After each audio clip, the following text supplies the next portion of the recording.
2025 War Games. It is your boy Icon back with some wrestling, another wrestling review for you, going over that War Games match. 7 o'clock, 7 p.m. on a Saturday night is War Games. Not too bad. Only 4 matches, which made perfect sense because when I realized that it was 5-minute intervals of the competitors in the War Games match before they enter the ring. I'm just like, well, damn, 10 people, 5 minutes per person. That's like 45. That's like 40 minutes. So I was like, basically each War Games match is almost an hour. So I'm like, yeah, that kind of makes sense. So, 1 hour for the women's, 1 hour for the men, and then 30 minutes for the other 2 championship matches. So before we get started, hit the notification bell, like it or subscribe. Like I said, check out my previous videos. And let's get started because obviously we don't do pre-show matches anymore. But, it's interesting because the show took place in San Diego at the ballpark arena, at the ballpark arena. And what was crazy about it being like taking place in the ballpark arena, War Games looks weird outside. Like when you think of War Games, you think like dim lighting, like the cage, you're inside an arena. Like to see War Games outside was actually weird. And they changed a couple of things. They didn't do the shark cages anymore. They just made it to where when the clock strikes, the next competitor just comes out of the back. I mean, which makes sense because honestly, I never understood the point of having them in the cage anyway. But aside from the visual where you can just see things happening, but I was just like, nah, that makes perfect sense. And the tunnel that they had when the wrestlers had to come out of the tunnel to get to the aisle, they had the television screens like inside there too. So I thought that was done very well as well. So that was pretty much it. And it started with the women's War Games match. And the order of it, Charlotte Flair and Asuka started the match. And I was very surprised that Charlotte Flair, of all people, started the War Games match. Becky, she came in early. I think Becky came, because Kyrie came in, Becky was like third. AJ was third. AJ came in early too. Because I thought AJ was going to be the last one. She was going to be the anchor. But when Becky came in early, I was like, nah, AJ should probably come soon. Surprisingly, for the women, Rhea Ripley was last. She was the last entrant for the women's match. But surprisingly, Lash Legend was the last entrant for the heel team. And I kind of like that because the thing is, a lot of people said that the War Games match for both the men and women, a lot of people said that it was dull. It was lackluster. There's some aspects of that are true. But at the same time, you also have to think because everything can't be AEW where people are going through like exploding tables and like fire trucks and all this other stuff. And I think like to an extent, people have overexposed themselves to so much crash and burn as far as like all these hardcore matches are concerned. It's like now when someone doesn't jump off the Empire State Building into a burning into the burning abyss, now all of a sudden everybody's just like, oh, that was trash. But at the same time, you do have to give us some excitement too. And what were you really gonna get from like Lash Legend? Like Lash Legend's not gonna jump off the top rope and do like a 450 splash. Like Nia Jax isn't gonna jump off the top of the cage and do a tsunami. Like she's not gonna do that. Like to an extent, like Rhea Ripley, she's not gonna do shit like that. Either Becky's damn sure not doing that. AJ, like the most AJ did was she climbed up the cage to get in the cage because Becky wouldn't let her in the cage. But what was AJ really like? AJ just came back and she like 40s. Like the only 2 people that was really going to do something spectacular, like some high-flying spectacular thing, was Io Sky and Kairi Sane, because Asuka wasn't doing that shit either. And then it's like we got the stupid trash can spot with Io Sky, which to me is played out at this point. Like, because like for me, like I was fine with the women's War Games match. I was perfectly fine with it, but the Io Sky like trash can thing, I'm over that. Like it's played out, like it's done. Like she needs like stop putting her in the War Game. Like if that's the only thing she can do, stop putting her in the War Games match. And I would tell her like, bitch, this is the last time we doing this trash can shit. Like it's because that's like I said, because that kind of made it corny for me. And then what makes it worse is like the heels, they have to strategically all stand up in a row together. And then it took Io 50 years to jump off the shit. Meanwhile, the heels are just standing there with, and I was just like, she needs to stop doing that. Lash Legend took the miss to the face from Asuka, which is the only way you can get Lash Legend. Lash Legend actually impressed me the most out of everybody in this match because when Lash Legend came out, because like I said, she was the last person. When Lash Legend started walking down the aisle, the woman looks like a star. She has presence. Like, she looks like somebody. She looks like a fucking champion. She looks important. And she was whooping everybody's ass. Like, the presentation of Lash Legend, I thought, was done very well. and it sucks. It sucks that she's on SmackDown because now that Jade is a heel, you can't really have Lash and Jade on the same show because when you have like two power girls, like you want to see the Biancas, the Jades, the Nia Jaxes, the Rhea Ripleys, the Lash Legends. Like you want to see them interact with each other and fight each other. But now, like Bianca's still not there yet. Like Rhea Ripley's on Raw, and Lash Legend and Jade are both heels. Like if Jade was a babyface and Lash was a heel, hell yeah, I want to see that match. But I don't want to see that match when both of them are heels. I guess Lash is just going to be teaming up with with Nia Jax at some point. She's probably going to they're probably going to blame the Kabuki Warriors for losing War Games and challenge them for the tag titles. But Lash Legend, like I said, she's solidified. People just got to get more used to her. I said if you watch NXT, you already know what it is. But yeah, that was it. And then after that, after Io did the stupid trash can dive, Becky was the last person standing on her team. And then AJ did the Black Widow to her after everybody hit her with a move and a finisher. Becky Lynch tapped out, and the women won the War Games match, which automatically told you who was going to win the men's match. Triple H has this weird thing, especially when it comes to the advantage. As soon as I saw that the heels won the advantage for War Games on Raw, I knew the babyface team for the women was going to win. As soon as I saw that the babyface team for the women won the War Games match, I knew the heel team for Triple H always does the opposite. So even with the Royal Rumble, if we do the women's Royal Rumble first and the Royal Rumble winner for the women is a SmackDown superstar, that means for the men it's going to be a Raw superstar. Like Triple H does that shit all the time, and like I hope I'm not the only one that noticed that. So like I said, it was safe because that's the like everybody hated the match, but it was safe. It was a safe match where nobody did anything except for Io remotely ridiculous to the point where they killed themselves. Like I said, I didn't have a problem with it. I mean, I think somebody was bleeding at one point, but for the women, it should be dangerous, but not to the point where like someone's getting carted out. Because then if you do something simple like hit somebody over the head, with a trash can, and then like that person's like bleeding from the mouth, and then they need to get carted off. Then when you hit a man with a trash can or you hit a man with a chair, it's kind of like, well, I just saw this girl like almost die to a chair shot, and then the guy struggled. It kind of like kills it for a little bit. So the women's match basically was what it needed to be. I said I don't have a problem with that, and we'll see all these different storylines like unfold and unravel as we continue on Raw and SmackDown. Now for the next match, I want to say they got me, but I can't officially say they got me. I'm confused, but it was fucking awesome. It was Dominic Mysterio, the king of the luchadors, versus John Cena for the Intercontinental Championship. Yeah. And so the match starts. This is probably like the best thing on the show. So the match starts, and they do a thing where they're outside. John Cena's on the floor. Dominic Mysterio tries to jump off the barricade and do a Hurricanrana.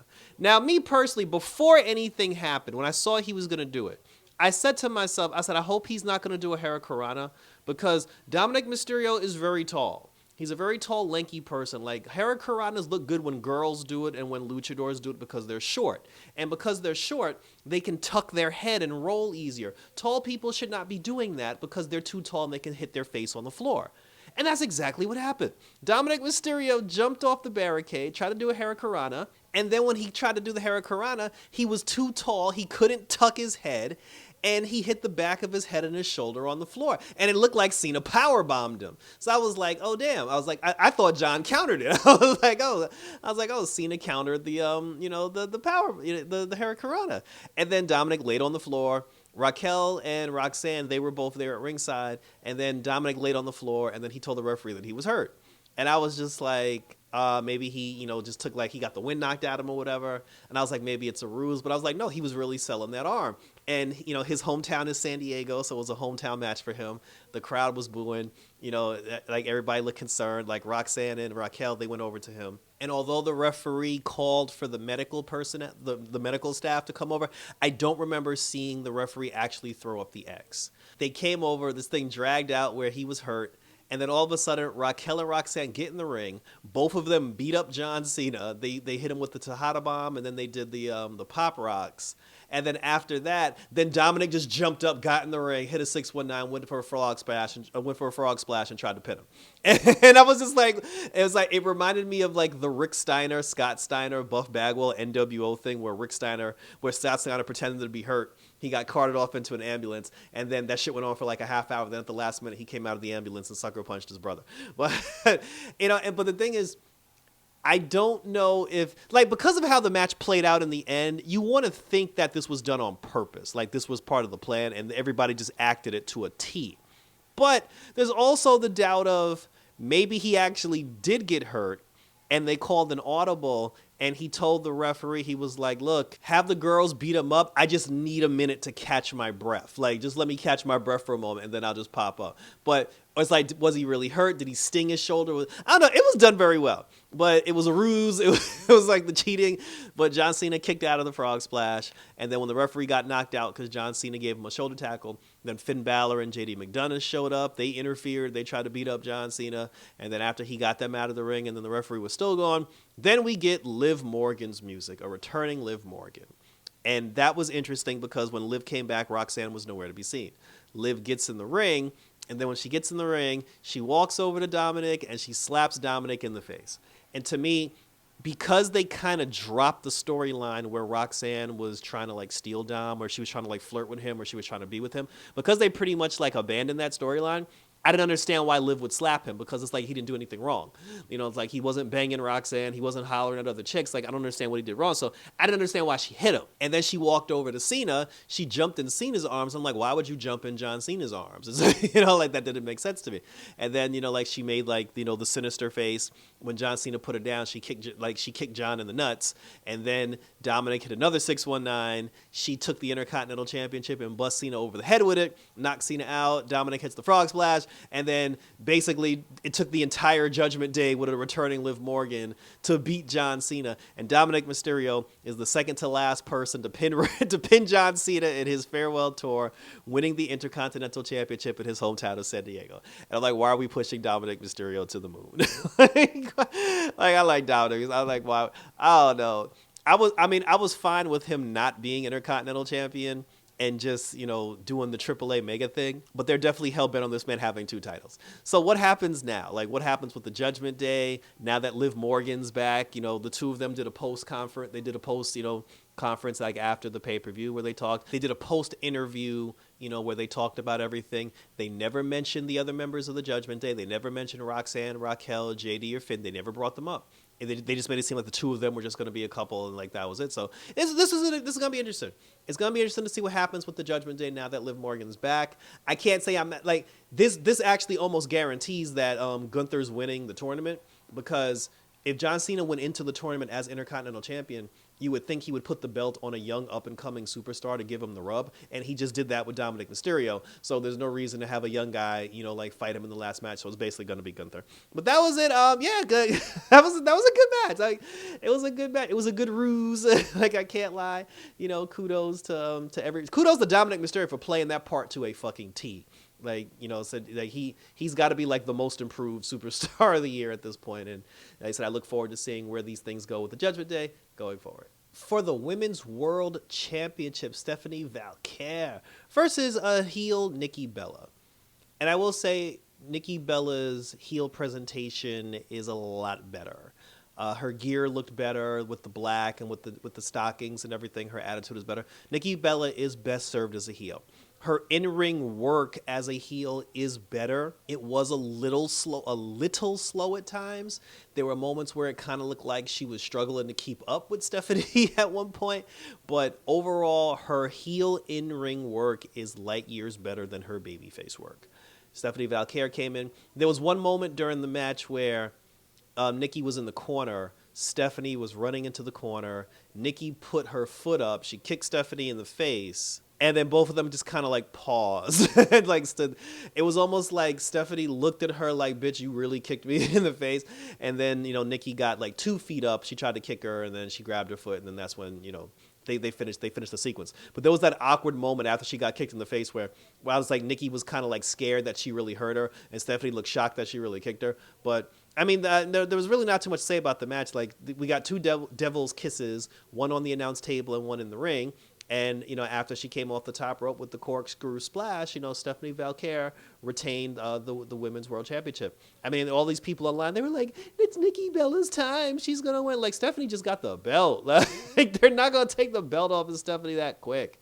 Like, if Nikki Bella was like her Royal Rumble challenger, maybe I can see Nikki Bella win it. But she wasn't going to win that shit on no Survivor Series when Stephanie only had like 2 title defenses ever since she's been champion. So Lord only knows where Nikki Bella goes from here, but she's a heel now. I thought her sister was going to show up, and she didn't show up. So I said, but listen, that really was. It was a good match. Like, it was a regular, decent, good title match. Like, nothing went wrong. There was nothing bad about it. Like I said, I don't know what this does for either person going forward, but like I said, but it was still a good match, and I can't complain. So now we're moving on to the main event of War Games. Men's War Games match closed the show with some of the greatest talent, all-star talent, quality talent known to man. And again, people on the internet were upset. They were saying that the War Games match was lackluster. They called it bland. My boy Justin from Imaginative Visions and ONG, check him out all over social media. Imaginative Visions and Otakos and Geek all over social media. He referred to the War Games match as complete and utter trash. And again, the thing is, I understand why people feel like it was a little blasé. But at the same time, you got to remember, first of all, Bronson Reed, Jimmy Uso, and like one of the Tongans killed themselves last year. Like, this idiot did the tsunami off the fucking cage, and he blew out both of his ankles. Jimmy Uso like busted his ankle. One of the Tongans like broke his eardrum or some shit. When you think of the people that are in this match, it's Brock Lesnar, it's CM. First of all, there's a lot of big guys in this match, so nobody's doing 450s, like I said, like triple spirals into a table. But you got CM Punk, you got Cody Rhodes, you got Brock Lesnar, you got Roman Reigns, you got the Usos. Everybody in this match is fucking 40. So for people to say like, oh, I get why you probably thought it was boring. Like, I can see why you thought it was boring. But if you're thinking realistic about it, because the match was full of 40-year-olds, what were they actually going to do? Like, what were they going to do that was so spectacular that was going to blow your mind and make you say this was the greatest War Games match of all time? These guys are fucking 40. Like, they're 40. Nobody was jumping off of the rafters coming down with the frog splash. And Bronson Reed wasn't going to do that tsunami again because of what happened to him last year. I feel like because of the men who were involved, because they were like big guys involved in the match, and because there were like older guys involved in the match, this was the best the War Games match could have been without someone getting carted off into an ambulance. The Brock Lesnar spot where he came out of the cage to go meet Roman Reigns in the aisle, they were just like, oh, he found a loophole because the match technically hadn't started yet. I thought that was pretty interesting. I don't like the fact that because we're not doing the shark cages anymore, Michael Cole was basically telling you who the next person was. Even in the women's match, like once Becky came, he was like, oh, AJ Lee will be out momentarily. And I'm like, I feel like you're not supposed to know that. Like Cole spoiled the entry order for a lot of the matches like in this match. And it started with CM Punk, it started with Braun Breaker, and it ended with CM Punk and Braun Breaker.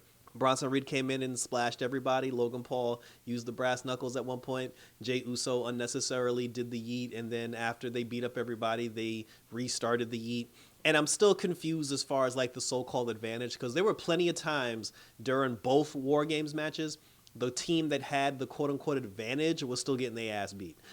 And the team who didn't have the advantage was actually getting the better of the other team. So, like, and again, and you call it an advantage because you have the numbers advantage, but the other team has the rest advantage. It's like, okay, you may have more people, but the other team has fresher people because when their last person comes in, their last person, hasn't taken any damage. So I'm like, who really has the advantage here? But in the end, when they were about to put the heel team away, a hooded figure climbed into the cage and gave CM Punk the curb stomp and then left. And then everybody immediately said, oh my God, it's Seth Rollins, which lets you know it's 100% not Seth Rollins. Not only was it not Seth Rollins, they never showed because usually when a hooded figure does some shit like that, they take off the hood and then show you their face. Because this person never revealed themselves, and because Cole and Barrett immediately said Seth Rollins, I was like, yeah, it's not Seth Rollins. So there's another player. There's somebody else here. There's somebody else here that we're not aware about that's joined the fight. And then they said that Seth had shoulder surgery, so ain't no way hell he climbing no cage. So this is interesting. Because I said, because a new player has emerged into this beef. And, somebody who came in and curb stomped CM Punk. So whoever this person is going after CM Punk when the match was over. And then after that, then Braun Breaker, he speared CM Punk. Like I said, the match started with Punk and Braun Breaker, and it ended with Punk and Braun Breaker, letting you know that CM Punk and Braun Breaker is the eventual match that we're going to get for the Heavyweight Championship. And then after it was over, like CM Punk apologized to Roman, and then Cody, Roman and Cody had words, and then Roman left and walked away from everybody, and that was pretty much it. They didn't start fighting. I thought they were gonna start fighting, there wasn't a brawl, but you can't be mad at Punk because somebody else came in and stopped him. But that's it. But that was it. That was how War Games ended, and thank you for tuning in. And like I said, was it the greatest War Games match of all time? No, it wasn't, but it was the most practical War Games matches of all time. These were because again, last year, half of everybody who's in War Games last year, majority of them got hurt. They were either battered, bloodied, injured, or whatever. So this year, I feel like they were just trying to be safer. They were trying to take it easy because they were trying to avoid casualties and injuries, and you can't really fault them for that. But as I said, it was still a good. For War Games, it was okay. It's the pay-per-view was, like I said, either we give it a yay, a nay, or an okay, and I thought it was okay. There is a rewatchability factor in it, but I look forward to seeing how all the storylines progress as we move on to to SmackDown and Monday Night Raw. So check out my previous reviews, because I got other reviews for wrestling up on my channel. Lara Croft Tomb Raider starts December 11th, so we're going to start reviewing that Tomb Raider, and I look forward to bringing you guys some more stuff as we close out 2025 and go into 2026. So that was it, guys. So thanks for tuning in. So till next time for some more War Games. We're out this.